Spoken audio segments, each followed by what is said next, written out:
দাদা আমি তোমায় বলেছিলাম না, এরা হচ্ছে সেই জাত যারা খেতে পেলে শুতে চায়। এখন মিললো তো আমার কথাটা? শাহানাদি, ও সমুদ্রদা বলে কি বলছে? হ্যাঁ, কি বলার কথা বলছে বলো তো? আমি এদের সাহস দেখে সত্যি অবাক হচ্ছি। যে বাড়িতে দিদি বিয়ে করে এসেছে সেই বাড়িতে দিদিকে দেখতে আসা কি অন্যায়? কাকুন্দি, সমুদ্রদা যে আমাদের চারডোবায় গেছিল, তোকে কি কিচ্ছু বলেনি?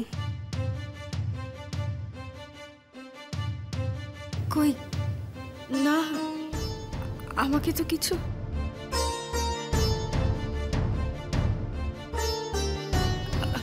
ছুটি, তোরা আবার এত দূর থেকে এত কষ্ট করে আমাকে দেখতে এলি কেন?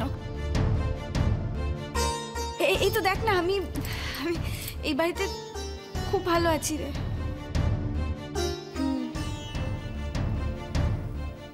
সে তো দেখতেই পাচ্ছি কাকুন্দি, কিন্তু কি দেখতে পাচ্ছ? কি দেখতে পাচ্ছ? তুমি কি জানো আমার ছেলে পুপুল ওকে এখানে একটা কাজের মেয়ে হিসেবে নিয়ে এসেছিল, নিজের বউ হিসেবে না। কি বলছেন আপনি কাকু এসব? না, তাহলে কি ভেবেছিলে? যাকে তাকে গুছিয়ে দেবে আর তাকেই আমার ছেলে গলার মালা করে পরে বসে থাকবে? আচ্ছা একটা কথা বলো, তোমার যখন আগে থেকেই ছেলে ঠিক করা ছিল তখন তো আমাদেরকে সেটা আগেই বলতে পারতে, তাই না? শাহানাদি, বুঝতে পারছো না, এদের পুরো পরিবারটাই তো এইরকম। তা না হলে দেখুন, আমরা কিন্তু শুধুমাত্র আমার দিদিকে দেখতে এখানে এসেছি। আর একটা কথা শুনে রাখুন, আপনাদের কারোর কিন্তু কোনো অধিকার নেই আমাদের পরিবারের ব্যাপারে একটাও খারাপ কথা বলার।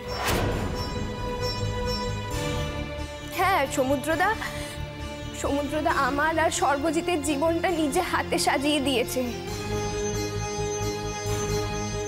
শুধুমাত্র সেই কৃতজ্ঞতায় কিন্তু আজকে আমি আপনাদের এই কথাগুলোর উত্তর দিলাম না। তা না হলে কিন্তু আমি বারবার সমুদ্রদা কি বলতে চাইছো বলো তো? আমরা তো কিছুই বুঝতে পারছি না।